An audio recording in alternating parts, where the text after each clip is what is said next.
And I realized that we weren't live. So, we were supposed to start 15 minutes ago. I do apologize for this technical oversight. But, listen, tonight we have an absolutely fantastic show for you. We're going back to when it comes to talking about the niche fields of esoteric. Tonight we're going back to something that I have been following since as long as I can remember being interested in this, maybe around the mid-'80s when I started learning about the Loch Ness Monster. The concept that we're going to bring up tonight was right there at the forefront. People were making discoveries on it and have been throughout the years. Okay. Tonight, folks, we're going back in time to look into the theory, the concept, the idea that the lost city of Atlantis did certainly exist, and we may have found the site where it lay. Now, curiously, for years, people have been following this up with so many different ideas and thoughts, mostly based on Plato. Well, of course, we understand this is where it first began.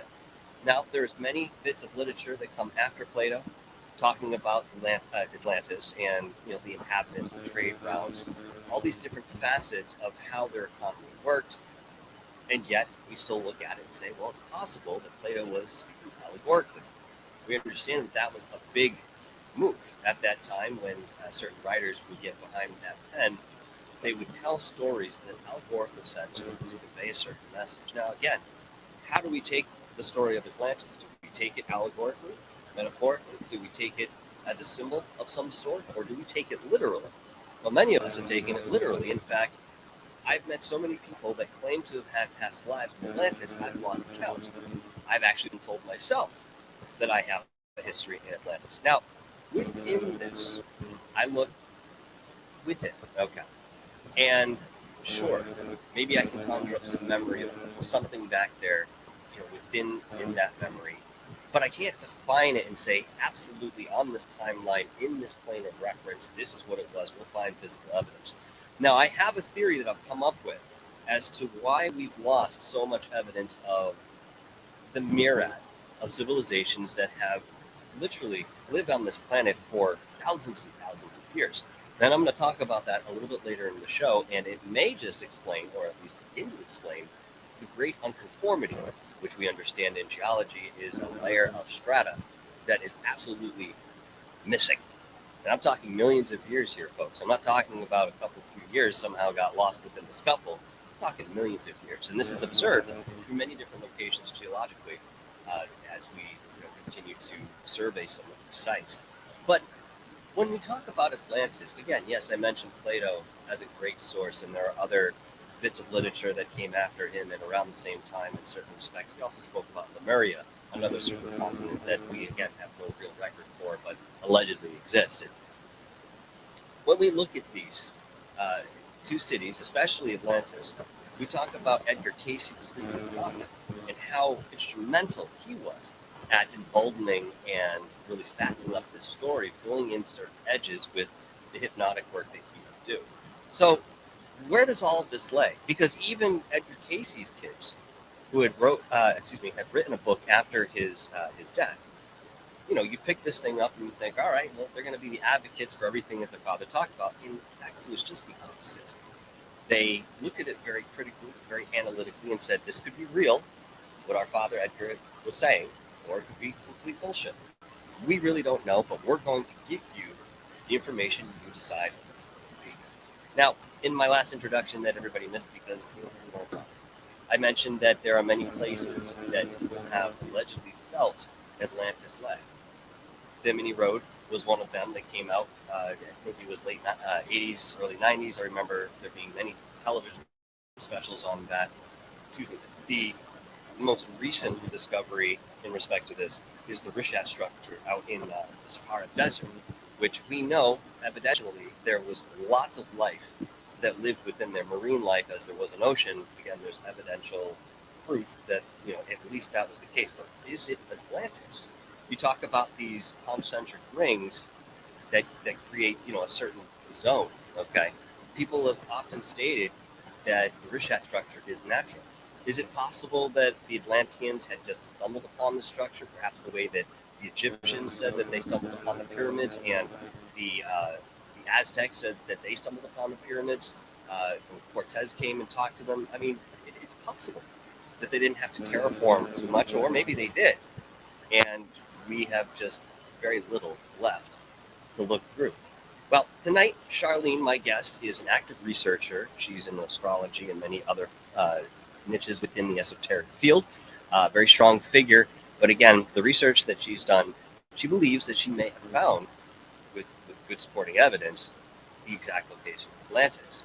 Now, of course, I'm going to remain skeptical because this has been proposed so many times, but I'm always going to listen and keep an open ear because you know what? One of these days, we just might find the location. So we can't let it get scuffled and lost amongst the fray. But tonight, Charlene and I are going to be talking about this at length. And without further ado, I'd like to introduce to you Charlene from Wicked World. Charlene, how you doing tonight? I hope we're a little bit better now. You're on mute, though.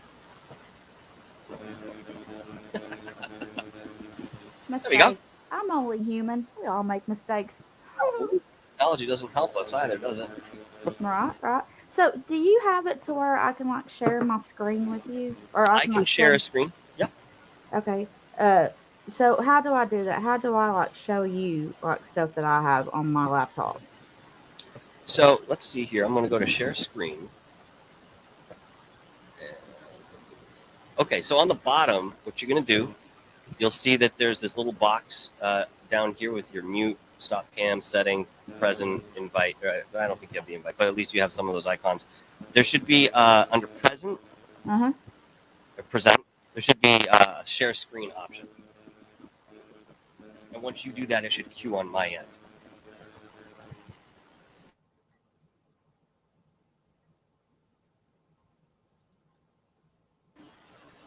I'm telling you, this has to be one of the most fascinating areas of research I think that we have within us. I mean, yes, we talk about ancient cultures all the time. We talk about what was left, even if it's the smallest bit of evidence that we have in our hands. We can say definitively, yes, this was here. Somebody was in this location. And yet, when we talk about some of these more ancient civilizations, again, they've disappeared from view. Any trace of them has literally seemed to be wiped off the planet, scrubbed clean. But the legends still live on.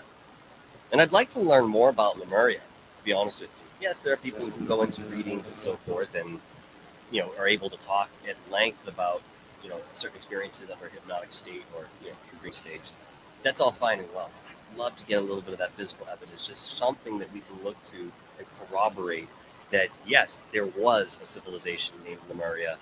Yes, we know there was a great flood or some sort of calamity that occurred 12,000 years ago.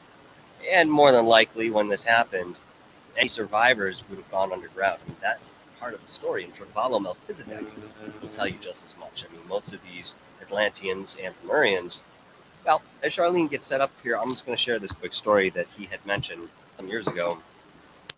And in his book, The Ancient Secret Flower of Life, I think it was the first volume out of the two, he goes into this long explanation about the fall of Atlantis, how, bear with me here, okay, Atlantis itself was split into essentially two different sections, okay? There was one section for those beings that existed more in the left brain mentality of seeing physicality, and then there were people more on, or beings more on the right side of things. Now, there was a split between these two definitively as, these beings would live in harmony with each other. It sort of made up this entirety. Okay? Along came some grays. Okay, we'll say this the way that he had mentioned it. Along came some grays, and they decided to integrate themselves into society, and they were able to do this to some efficiency. Okay. At one point, and they didn't always get along, but they were there still. At one point, there was a meteor of some sort, a cosmic event that was headed towards the Earth, and they looked in the sky and they said, "Okay, this is going to hit us somewhere. We just don't know exactly where." So, as Drunvalo mentions, the Greys had said, "We are going to shoot this thing out of the sky." Very left-brained approach, right? Nip it in the bud. And the right-brained individuals sat back and said, "No, this is the will of the universe. We've got to let things just unfold the way that they unfold." And the Greys said, "Well, what if it kills a bunch of us?" And I said, "Well, that's the way that it goes. Things happen the way they're supposed to." Of course, I'm simplifying this for the sake of brevity. Long story short, this damn asteroid does hit us, okay, and actually hits the section where the Greys mainly are inhabited and kills a whole bunch of them. Okay, so there was bad blood between them. All right, they ended up creating an artificial Merkaba, which is essentially two tetrahedrons on top of each other, and were able to spin this. Okay, and when they did this, they ripped open the fabric of space and time. Again, simplifying here, and not only were beings from this reality sucked into some other dimension, those who were in other dimensions started pouring into this reality, and when they couldn't figure out where to go, they started inhabiting the closest body. So at one point during this fall, you had beings walking around that were still alive that had hundreds of, let's say, entities or souls, if you will, sticking to them or within their being, sharing and inhabiting this body. You can imagine the chaos. Well, the Atlanteans that were left after this catastrophe did have to go up and repair, physically apparently, some of these tears and so forth, and they were able to do it. But as a result, they ended up going underground. Now, Charlene does have the screen up here, so I'm going to bring this up and just give the floor to her. Because I Okay, right, so what do we got here, Charlene? What do you see when you look at this picture? I see Patrick Swayze from Ghost. No, seriously, I see a very intimate scene here between two beings. Looks like embracing some sort of oneness. Okay, all right. Now think like a kid, and then what do you see? Sorry, say that again? Think like a kid. Like try to use the mind of a child and look at the picture. Okay. In that case, be quite If you honest. if you take out anything like adult wise out of your mind, well, then what do you see? To be honest with you, I would have to go with something marine based, maybe some sort of octopus, squid, or something along those lines. All right. Do you see dolphins?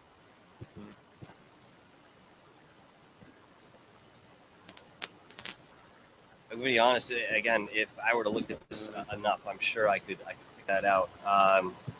There's 9 dolphins in this picture. Okay. Okay, you can see my cursor good. Yep. This is a dolphin. Okay. They're right here. Now, see, that's where everything's wrong in the world. Like, everybody is looking for things differently to where you kind of have to see the whole picture of something to find it. Like this picture, like as soon as I saw it, I saw the dolphins. That was the very first thing I saw. Everything that I see differently from other people. Like I don't know if you've seen. I've got videos where I caught like a portal in the sky over Oak Ridge. I've got videos of like angels and demons that I've like caught in the screen. But let me show you something else. Okay.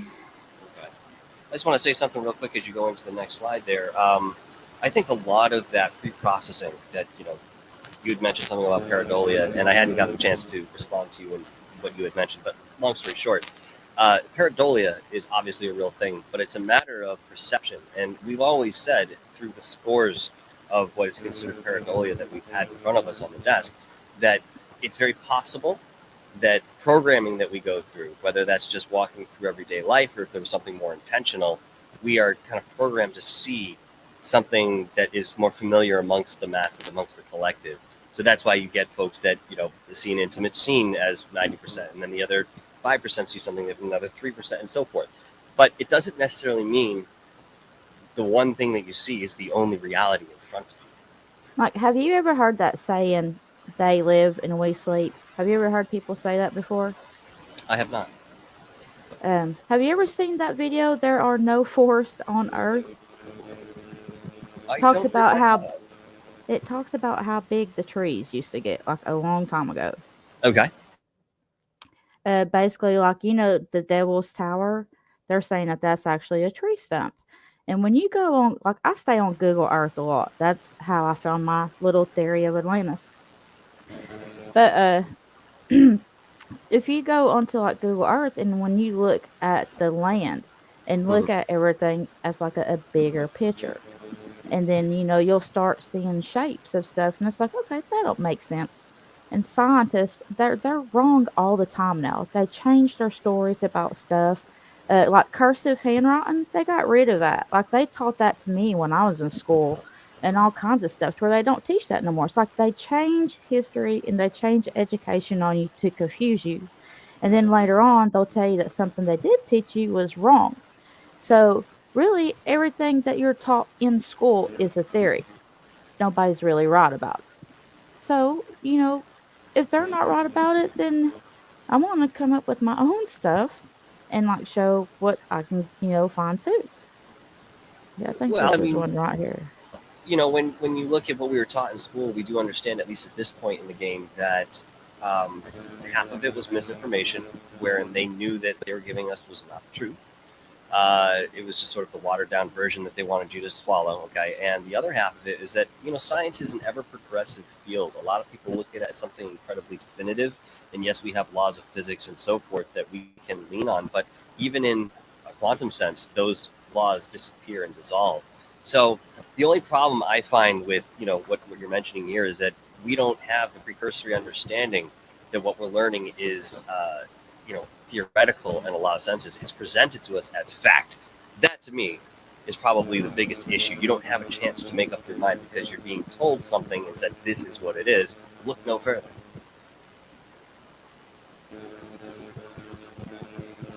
Kara, thank you so much for your $2 super chat. A Lucifer. Yes, well, we can certainly talk about Lucifer. I did a show with Luciferian individual a little while back. Go back in the archives and check it out. Guy did not hold anything back. All right, take us away here, Charlene. What are we looking at? All right, we're on Google Earth right now. And that's kind of where I do my thing at, is on Google Earth. Okay. And right How now long have we're you been going looking to. on Google Earth to try to find Atlantis? How long have you been doing this type of research specifically? Okay, well, about almost a year ago, there was I guess you can say, like a criminal case that happened with this girl named Kylie Rodney in California. And I followed that case for like a long time, and everybody kept going to the Donner Park, up at Truckee, California, like looking at the lake and everything at Donner Lake.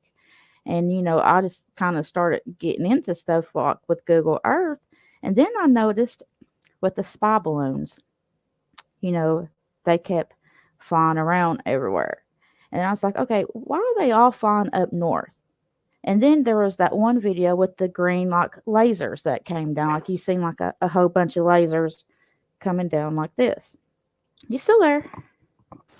Oh, I'm here. Okay, okay. So, there's a video like up at the Hawaii thing, and you see like all the lasers like go across, and what that is, that's a ground scanning technology. And that's how they can like trace like mountains and lakes and all that. That's what that is. And they're doing all that up in the north. And there's also like a big kind of problem going on with all countries trying to own a part up in the Arctic, because the ice caps have pretty much almost completely melted except for Greenland. So it's like, why are they fighting over the Arctic? What's going on up there? So I just Let me went up ask there you. and just kept looking around. Go ahead. Let me ask you this though. Why? I mean, we come across many different ancient sites, and I think each of them have their equal I can significance. barely hear you. You Sorry, sound I like was you're saying cutting. I have this thought here. I mean, we have civilizations that we have found evidence You sound of, so and much better. okay, good. I don't know what I did. I just got a little closer to the mic, so I'll keep doing that for you. Okay, so again, the question is, with all the civilizations that we have found, that have their own significance, that we can kind of identify some of it. Others is still nebulous. It's in the world of the mysterious, but it's there. Why is it so important, do you think, for Atlantis or Lemuria, some of these really ancient civilizations to be covered up? What would be the harm in at least knowing that we existed in this way, one shape or form? Well, I think that there's like a big ancient power there, like Mm-hmm. the Ark of the Covenant. Let's say like the Ark of the Covenant is maybe a part of the Arctic, and like with Nikola Tesla, like he discovered a thing for energy all over the globe, to where people could get free energy all over the globe. That's right. So if you look at that one spot, like up there, okay, now another thing too is at the North Pole, you have the aurora, the green lights, which is a big Mm-hmm. ring of energy. And then when you look at the land up there, you see what looks down like if you was to get lightning and like shoot like a burst of lightning at the ground, like that's exactly what you would see. They call it a ridge. But I live here in Tennessee. I know what a ridge really looks like. I mean, Mm-hmm. it's I even think Tennessee is kind of partly connected to the Arctic in a weird way. Just today, I just kind of Hmm. got lost in my thoughts, and I was like, "Oh my God, look at that circle!" And if you look at the Appalachian Mountains, it's like the whole trail of the Appalachian Mountains. It looks like all the land kind of.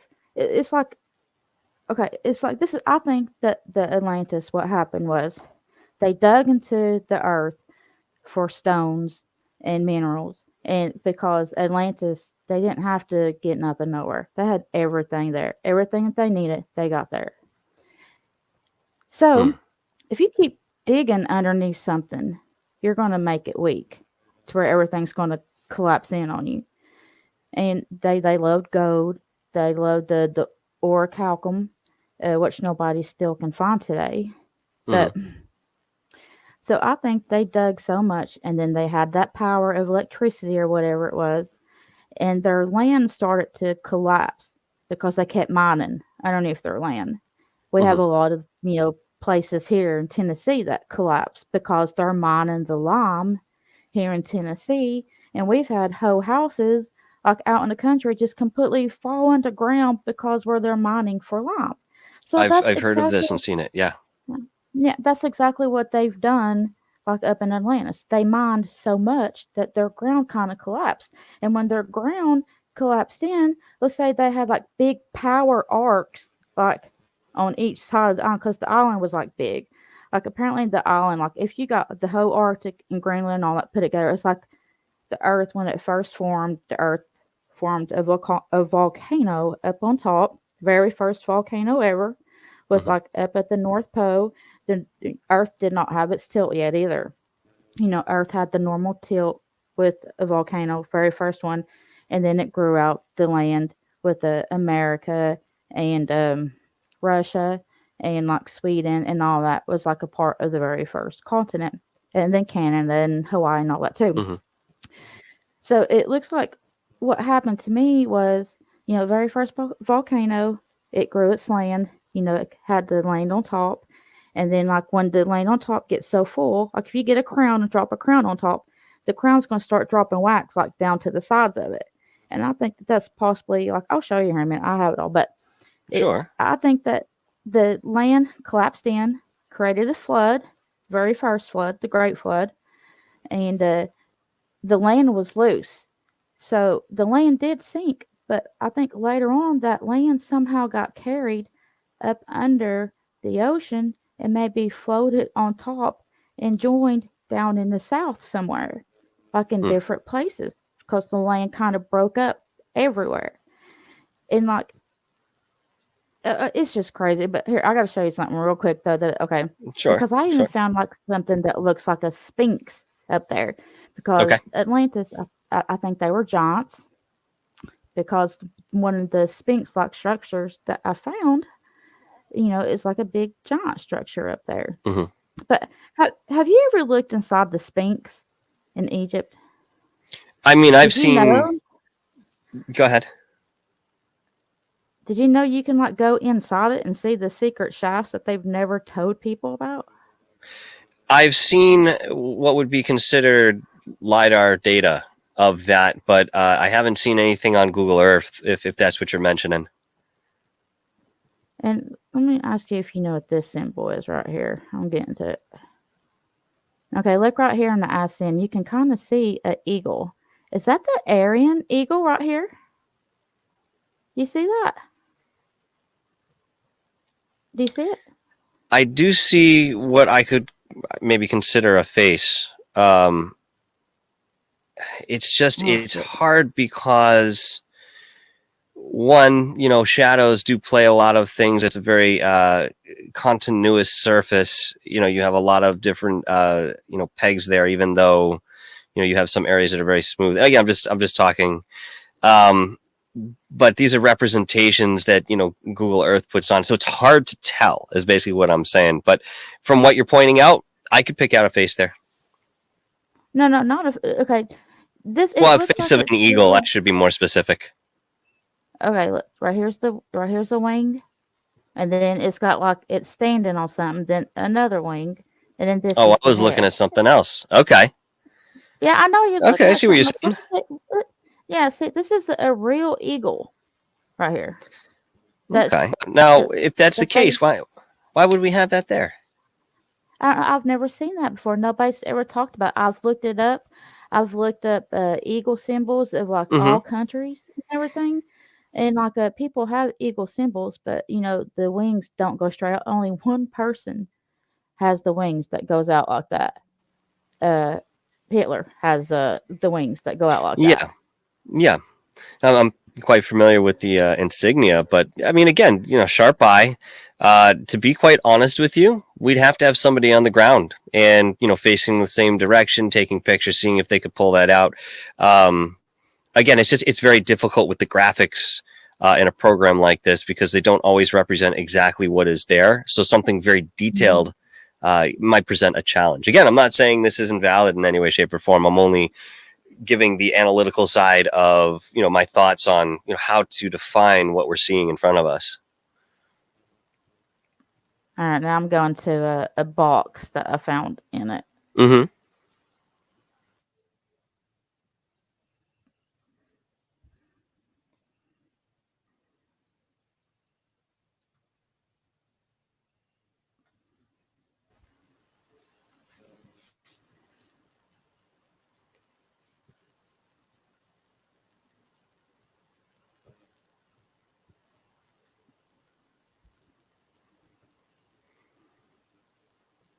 So what are we looking for here?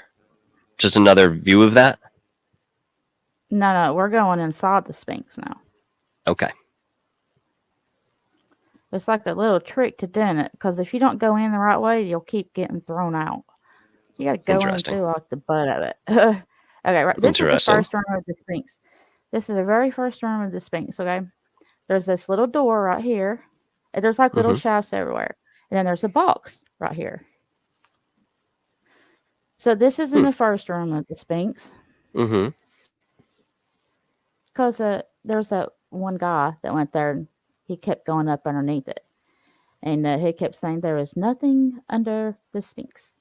And that's all he kept saying. It's like, oh, there's nothing under, then there's got to be something in it, right? I mean, everything has an opposite, cause and effect. Everything has opposite, under, above. So I just started searching everywhere. Okay, right here's the other room. Right there's another box, and then now right here is another box. Okay, and then I gotta show you. It's pretty crazy. It's like, go ahead. No, go ahead. This one box, this is like under it, but it looks like it used to float.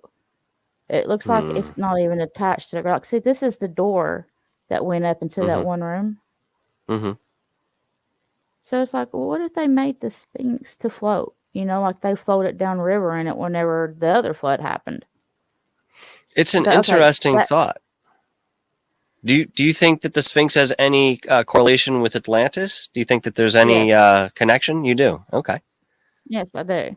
And see, this is where I'm trying to figure everything now. Okay, so that Mm-hmm. box, the very first one that I showed you, it's right here underneath the head. And then there's like a little picture on the side of the box. You know, this is what I'm saying. It's the trick of your eyes with the dolphins picture. Like you keep Mm-hmm. seeing faces, other people see other stuff, but you know, if you look closely, there was an eagle. Okay, now I want you to look closely here, and I want you to think of a temple. A temple with a gold dome. Okay, I think I got it right there. Oh, shit. Okay, do you see this picture right here in the box? Think of that gold temple. I think it's in Israel or something like that. It's got the gold dome, and then on top of it, it has that little statue on top of it. And see, it has the gold dome right here. And then I don't know if you've heard of the serpent in the sky.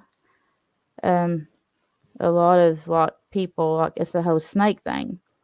Like Yeah. here's the whole picture. So like this is the serpent in the sky that rolls around. This right here is that great dome in Israel. They're a temple of something, and Mm-hmm. it's like so. Why would they have? Oh, they also believe that art and paintings was the key to everything. Mm-hmm. So like this box has this picture on it. And like if you go and pull up that dome right now in Israel, it'll look just like this. And then it's like the serpent in the sky. Okay, now the serpent in the sky. Now, let me tell you what I think that is. I think that the serpent in the sky is either the aurora borealis because they lived up at near the North Pole, maybe not right at the North Pole, but right there around it. And because the aurora borealis is like all the way around. To some Yeah. people, it looks like a big, like electronic snake. And like, if you're someone who knows how to do like with Tesla coils everywhere, and you can create like a ring of electricity, and then, like let's say a big catastrophic event happens, it's still going to leave like the death of that energy. Like everything leaves a mark, everything leaves a scar. So like that could have maybe somehow helped create the aurora borealis. They also claimed that they found a dark pyramid up in the Arctic too. Have you heard about that? I have heard about this. Um, Yeah, I watch a lot of weird stuff. no, there's nothing weird about it. This is our history, and we're, the way that we look at it, we're scheduled and responsible for unfolding it the way that we can, because obviously those that have the ability to be boots on the ground aren't giving us everything.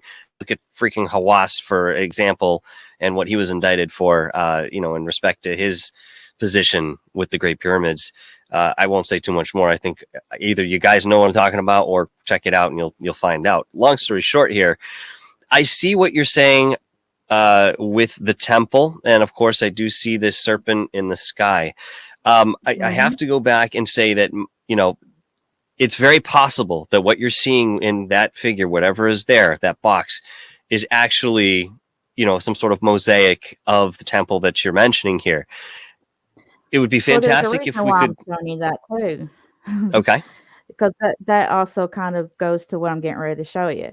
And then this, Okay. like, if you also look at the floor of this, there's like another, like, looks like a person painted right here on the box. Kind of, Mm-hmm. if you look, kind of looks like a Grim Reaper almost in a way. But so we're going to back out there.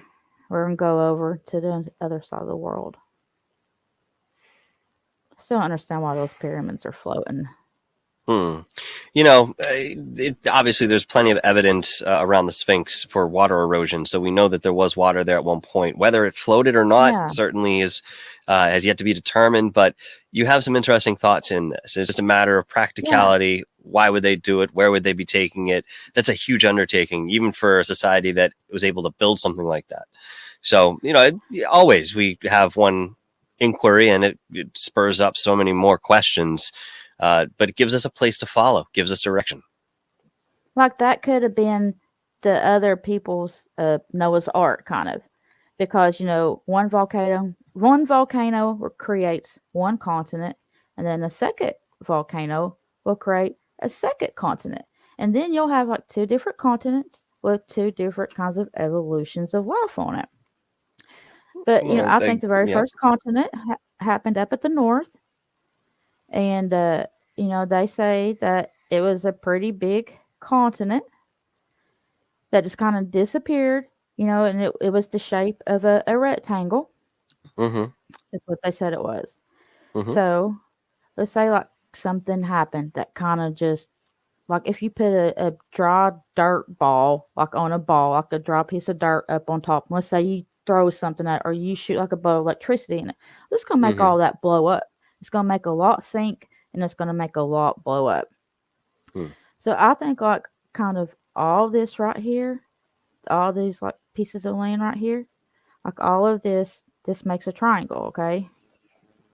Like a complete triangle, like all this, like all this broken up land was all possibly once a part of Atlantis. Well, And quite then possibly. and then the electric shock that I told you, they call this a ridge, okay? This is the ridge right here.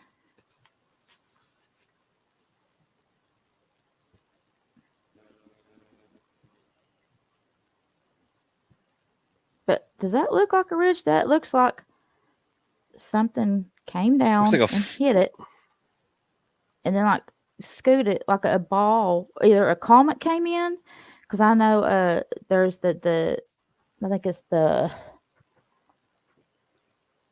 Soho comet, and then like a Wilson Harrison comet, which came around a lot back then, but I think they're Mm-hmm. still up in the sky now. So unless like Mm-hmm. pieces of it broke off or something. But then there's also the Younger Dryas era, where people are talking about like comets and everything came in. Well, this comet right here is called, or there's a crater right here that they just discovered called the Hiawatha crater. And they think that it's like a possible thing from the, Younger Dryas era, Mm. which is right here. Which and okay, so this is quite possible when we look at some of these anomalies that we would dub going through what you have here. Um, first of all, the track there from what appears to be some sort of comet falling and scuffing across Earth.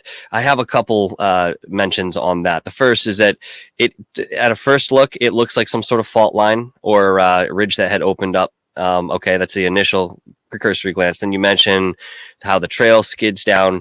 Usually, from what I understand, when we get hit by a meteor, obviously the angle of which it impacts us very greatly determines its trajectory.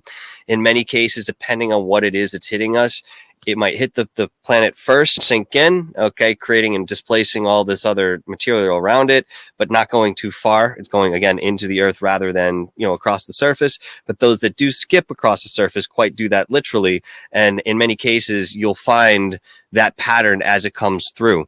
Now, the other thing I'm going to mention, the last thing I'll mention about this particular thing that we're looking at right now, is that for any sort of comet, I think, to hit on the scale of what we're seeing in front of us would make such an impact on the Earth.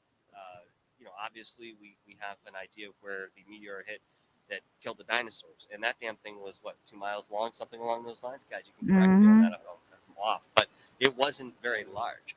So if that was enough to create an ice age and plunge the planet into some sort of environmental turmoil, something that hit and scuffed along like that, I think would leave a very similar mark in respect to that history. Again, I could be wrong, but that's my initial thought. Again, good eye with the detail that you're picking up on.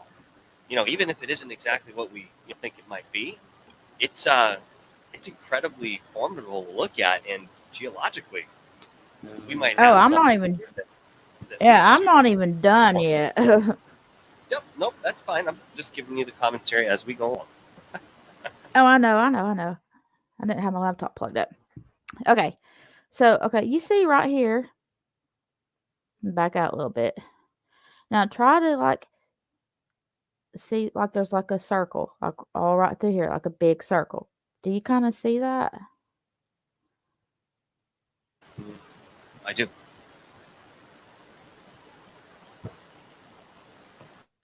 And I don't understand why they blur that for.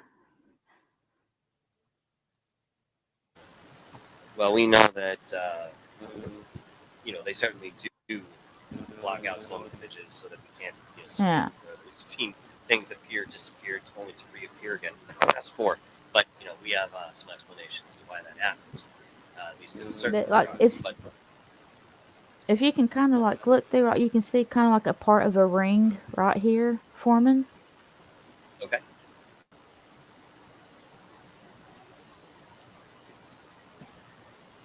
Oh my god. It looks like they zoom or they've blurred out a lot of stuff. Okay, but I got back up though. I knew that they would do this. I knew that they would catch on to like this stuff and like see how it's all blurry right here? See how they kind of got it all blurred? I knew that they would do that.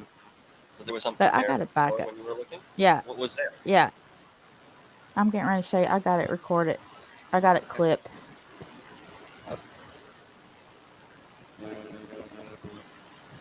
Go. If anyone has any idea the true intention behind those who have the ability to augment this map, out of what we would already naturally assume, please let me know. I'd like to certainly learn more about this process.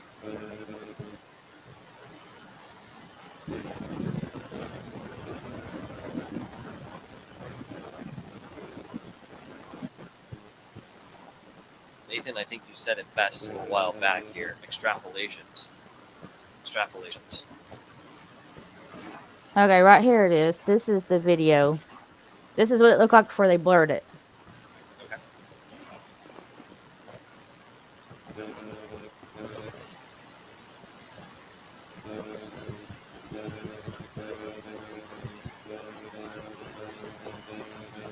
Is it showing it? Can you see it? You probably have to take that screen out with it. Share it. Oh yeah, I forgot. I gotta switch between screens. I don't do this.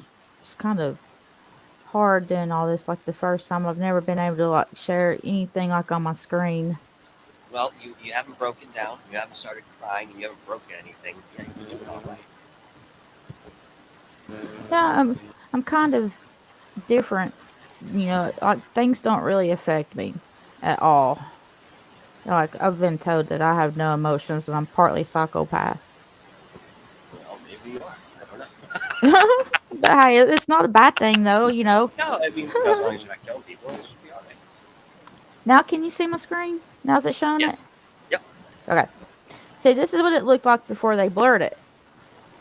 So so there were some smaller structures there. You see, right?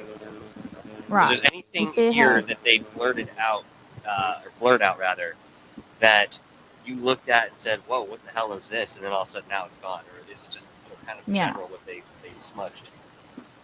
Like all this, like this whole thing, because I noticed this, and then I noticed this little thing right here, and then over here, like I go down like under the water and everything. This looks like a mammoth's foot, like sticking up out of the snow underneath the water, because they actually found a mammoth, like up at the North Pole. Like there's a big like thing going on right now where they're trying to like bring like a part of it or something here to America from Greenland or Sweden or something like that, but it looks like a mammoth's foot.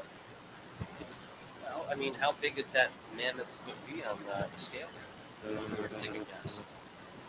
Well, it all depends on how big people, grew back then. I mean, if we had trees like the sequoias in California, I mean, if those trees like were the little ones of the trees, and those were just like 2,000-3,000 years ago, just imagine what the trees looked like 10,000 years ago. I'll be all And for that.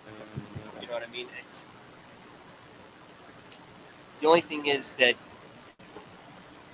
in a certain environment, let's say, the animals will grow to what the environment offers, and we know that during certain periods where the larger species were on the planet, dinosaurs and other subspecies that were related. Again, the size was sort of indicative of the environment that they grew in. Another reason that why you find such very vastly large animals in the ocean, they have no limitation in restriction to that environment. So while it is possible that there was a 20 or 50-foot mammoth at some point, okay, because given what you're saying, there's a possibility of that. I think we have yet to see that in any sort of evidential fashion as of yet. Doesn't mean we can't find it tomorrow. Mm-hmm. But like the whole island, like they had like a whole bunch of like buildings, like they had the center, which was like the city of everything. And they had like the Mm-hmm. temple in there. And I'm guessing like their temple was maybe kind of something like a pyramid. Then when you look at the center of this ring, you can kind of see something that goes to the point, kind of like a pyramid. And another thing too, like these rings, like they stretch out at least maybe exactly 3 stadia, because they go out like towards where the little like the rectangular looking thing is. I mean, like if you like look, you can kind of see like What's how the far width the of the whole rings site? go. What's that width of the whole site?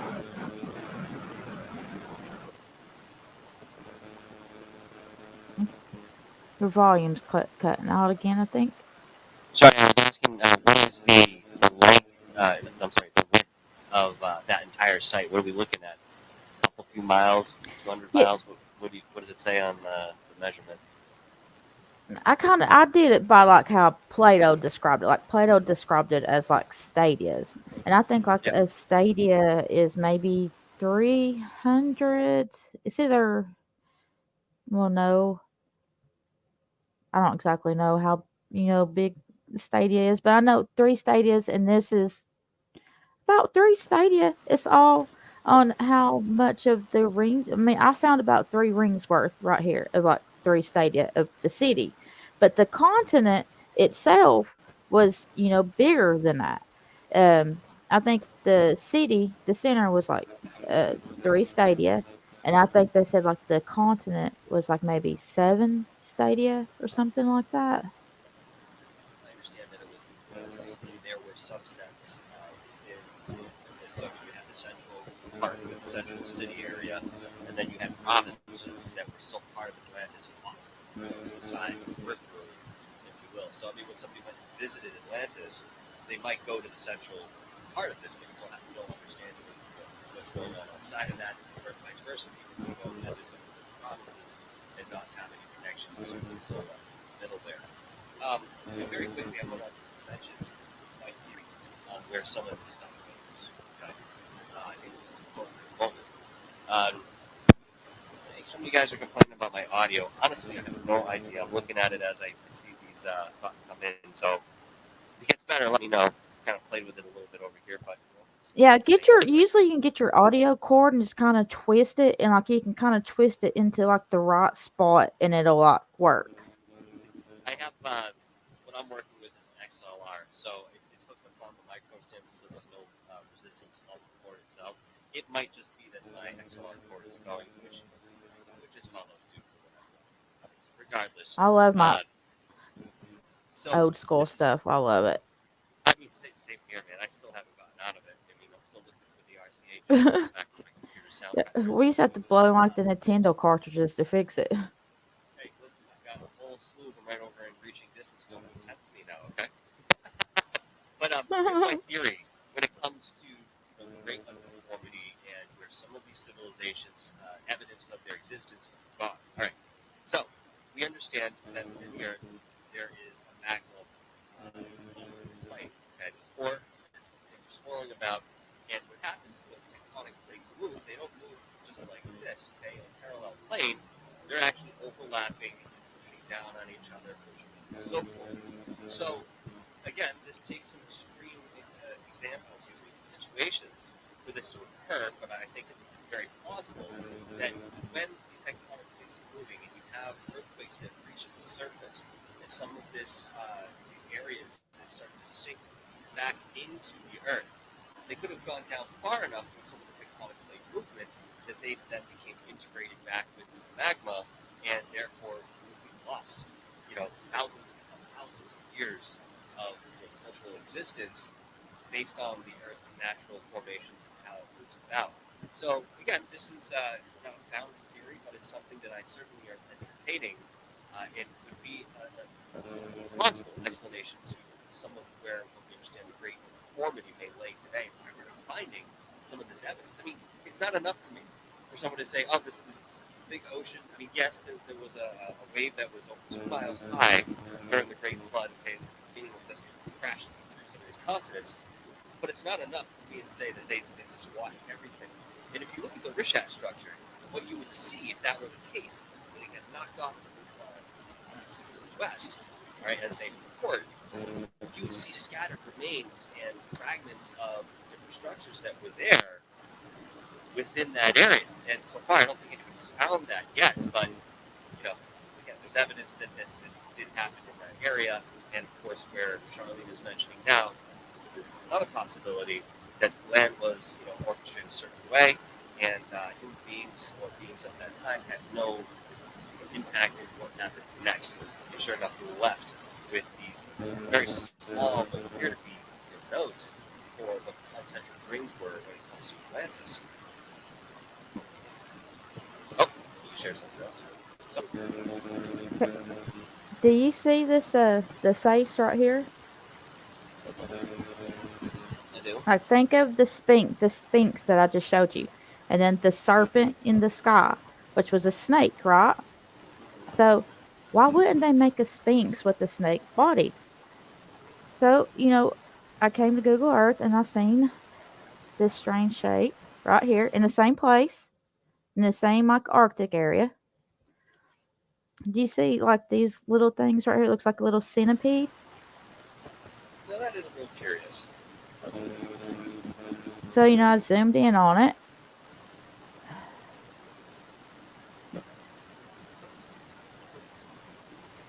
And then I seen that. And that looks like the Sphinx like face, and then they had the headgear that they would wear. This looks like the headgear. And then and there's like a little like a the vision of the Sphinx, that the structure to hold it up, the framing. You can actually like see the like poles of it If that made sorry, go ahead. and that's what it looks like, that made it into like a different sections. Segregated, yeah.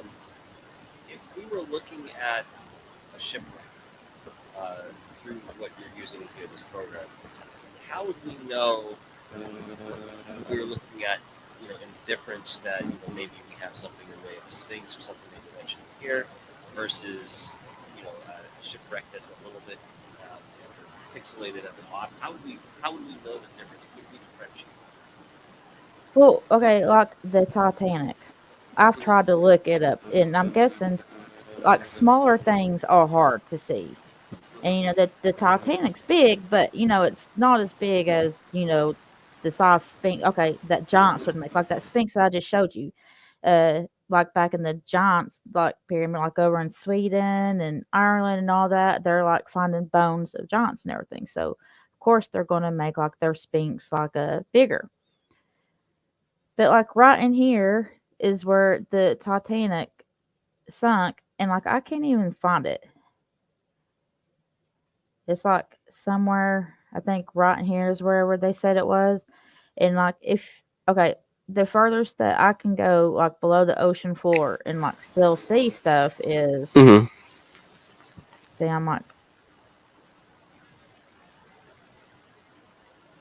Yes, you're okay, saying. I'm negative 27 feet right here.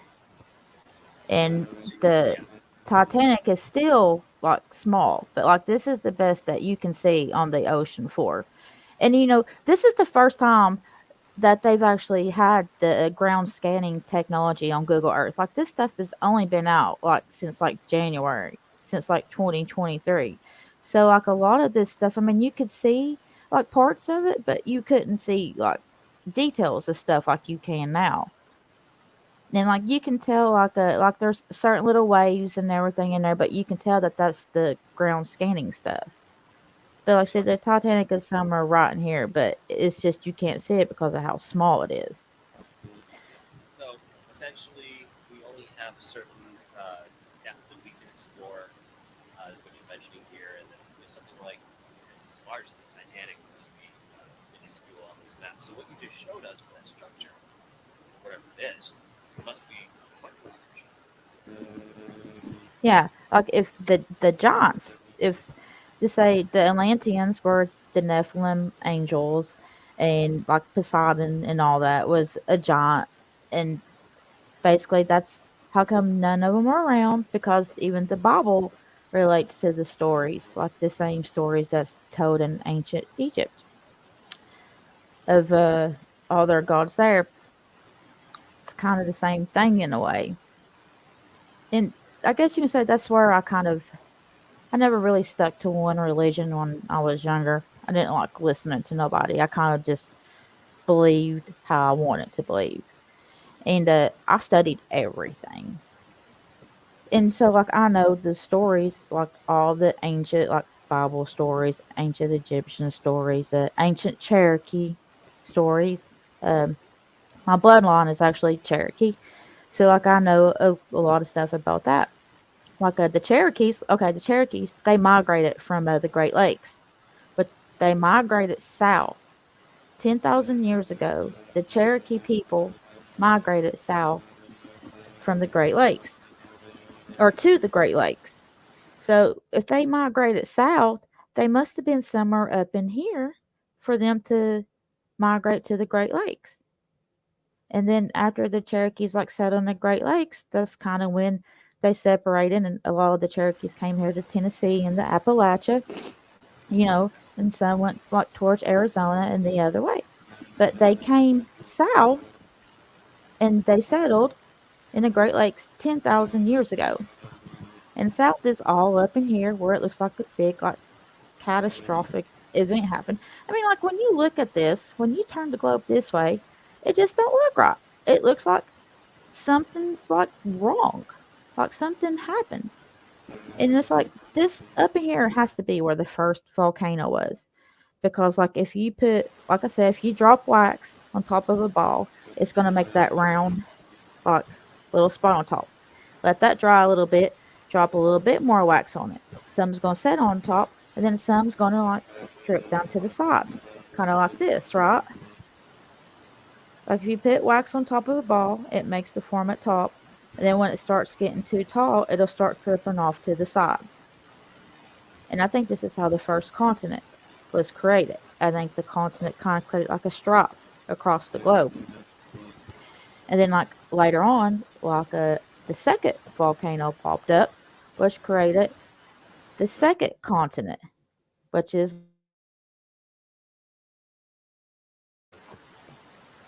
like all of this over here. And something happened to the first continent to where like a lot of people disappeared, or maybe, God buried them up underneath the Turkey desert somewhere and then covered it with water, and now the water's receding, and maybe these like demons are coming up out of the dirt in places, and that's why all the strange things are happening. I don't know. I've heard a lot of weird stories. But okay, check this out. So I was Well, looking there's only at a couple more minutes left, so yeah, give us what you got. okay. So I was looking at my own like place of Tennessee, and I've always been good at puzzles. Like when I was a kid, that's all I did was puzzles. And one thing that I did was put color with color. So I was looking here in Tennessee, and I was like, dude, if you look right here, you can kind of see what looks kind of like a circle oval, and then like a little dot right here in the center. And if you think about that scar up at the Arctic that I showed you, that looked like a lightning hit it, kind of looks like the same trail as the Appalachian Mountains Trail. So I got that, and then I changed it. I put it on one screen, and I changed the opacity of it, and then I lined them up on top of each other. And the Appalachian Mountain zigzag matches this zigzag right here. So let's say that something happened, up in Atlantis, they dug so much underneath them. They dug all their stones and everything out to where the ground kind of collapsed in, which made that whole part of their continent kind of loose to where it was like a floating island. So let's say that that floating island, it sunk, the flood sunk it after all the waters receded. Let's say this land kind of floated back up and then it drifted with the current of the ocean, which comes down because all this stuff would move over, so it comes down to right here, and then the continent of Atlantis gets scooted over this way with the drift, and it ends up as a part of all this right here. So, like, what if like all this broken land and this right here all drifted down to this part right here of the United States, which is why we see the same circular pattern right here. The reason why the Appalachian Mountain zigzag matches everything up here, because see, like right there's the circle, the center, Appalachian Mountain. Like all that matches. You see what I'm talking about? I do, and it's a very interesting observation, and I can't sit here Like, with see? any definitive conviction to say here, out honestly, because it's just very well could be.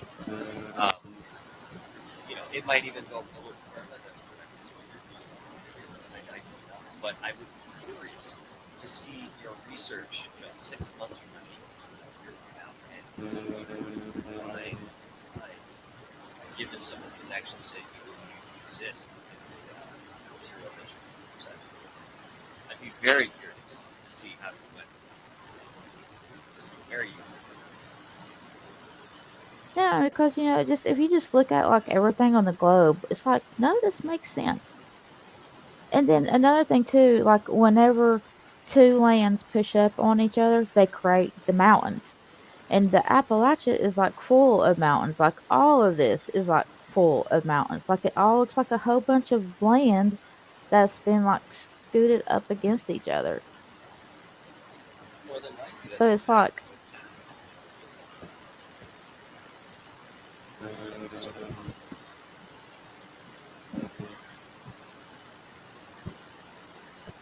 There's a lot of things you can get into what shape and natural sense. All things derive from observation. you really got to fix your sound. It must just be this evening, and again, I do apologize. Just working with what I have at the moment here. Not sure what people are hearing on the other end. I'll only know when I get back and listen to the show. Figure what's going on. But Hmm. regardless, we are just about to end the show here. Um, but again, I want to kind of give you some certain acknowledgement here. For the kind of work that you do, regardless of what we end up finding, whether it's conclusory or not. I think the passion and desire to know about our history is so important for us to embody. And for those of us who it comes to naturally, I think we have a responsibility to continue with this type of research and this work. Again, to whatever end it may bring us to. I enjoy what you present here, Charlie, and I think that let me put it this way: I only encourage you to continue to do what you're doing. Obviously, Ah, keeping in mind that these, as the mate had mentioned earlier, extrapolations, all respect to what we're looking at. But hey, listen, you get something definitive enough. There's always a possibility that somebody could go out there and actually find it. Okay, and go and take it apart for us. We know a lot of people all over the planet.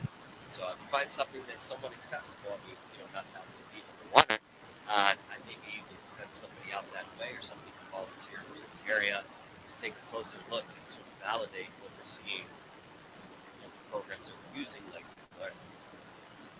mm-hmm. I see that's the Arctic right there. Like they have a lot of that covered too. It looks like we're just going to have to do another show. Mm-hmm. But all right, remember, they live, we sleep. Keep the peace, and always look up. Stop looking down at technology. I like it, and that's a neat little package there, too. Oh yeah. All right, for the moment here, I'm going to take Yeah, no, I understand. Otherwise, I'll just say, show up some close out real quick. But Charlie, it's been an absolute pleasure having you on. And again, You I too. appreciate your research. Correct me if I think it's very important to mention that. And let you know that I certainly see that. See that as well. That are watching the show right now live, and of course, archives. So once again, thank you so much. Very intriguing stuff, thought provoking, and I think All quite right. helpful. Oh yeah, and I mean, I'd like to get like a geologist to check everything out. You know, someone that can actually like look at the rock of like the floor, because like they would actually be able to tell. But Oh, all right, absolutely. We'd have a deeper insight into that. All right. Well, thank you very much. Thank you, woman. now see Thank you ya. very much, Charlene, of Wicked World. Well, that was an interesting show. I had a feeling this was going to be fun, and I had a blast listening to Charlene. Yes, there are certain tools that we have at our disposal, um, but how accurate are those tools? I think we need to understand what we're using to the absolute T before we can start leaning on them for certain methods. But what Charlene has is something, okay, in no way will I sit here and say that there's nothing there for technology. As much as I'd like to pull something out and say, that's definitely that, I can't do that. Because she has something here that might not necessarily have to do with Atlantis, right? But there are correlations, there's stability, there's unique observations, and these are things that people want to wonder. Now, again, using a program like that, I have my certain observed thoughts, and basically hear some of that reflected in the chat as we go through the show. But again, we use the tools that we have, and then we just need to follow up with that first.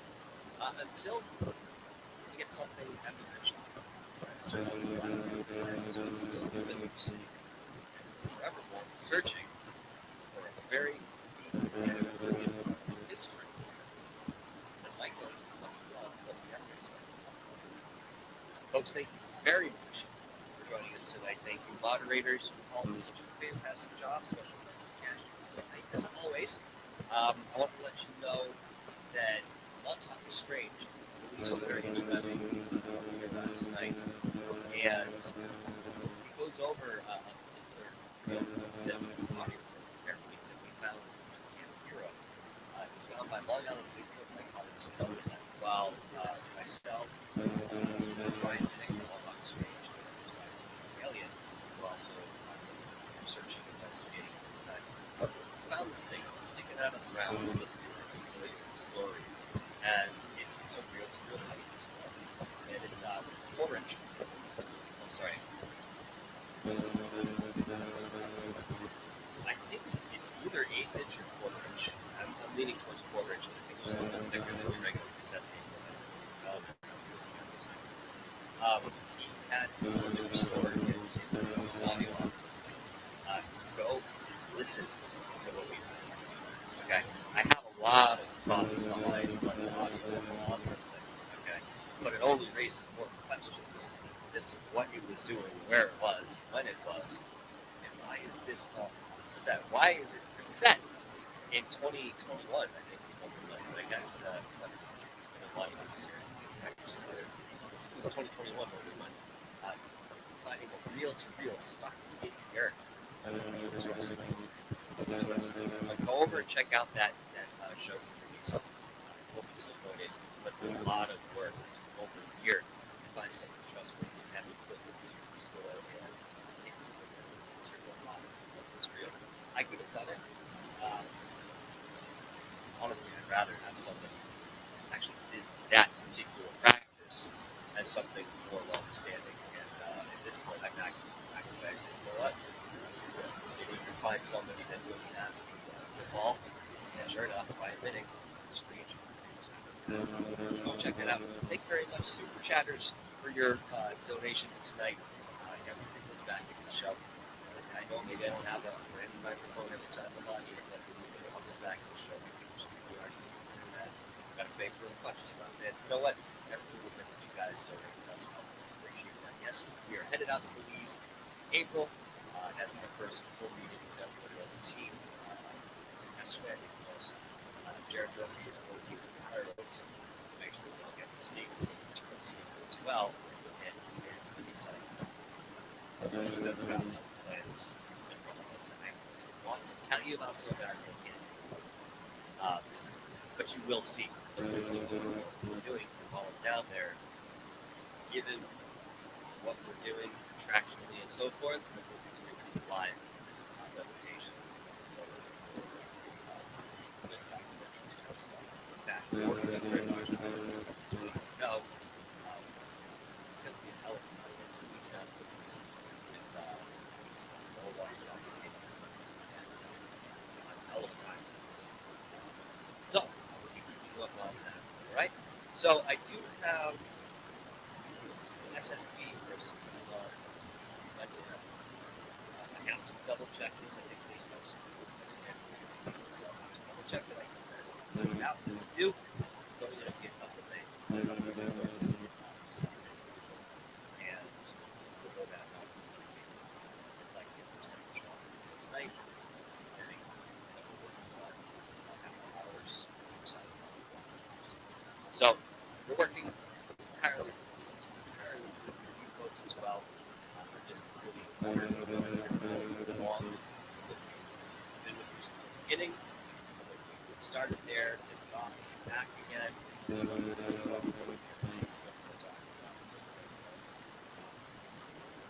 Right. Folks, have a wonderful rest of your night. Next time, Dark Hour Paranormal. Until then, stay skeptical, stay analytical, stay critically minded. Because the truth is out there. You know what? You're not looking in the right place. Just sit right there. Chat.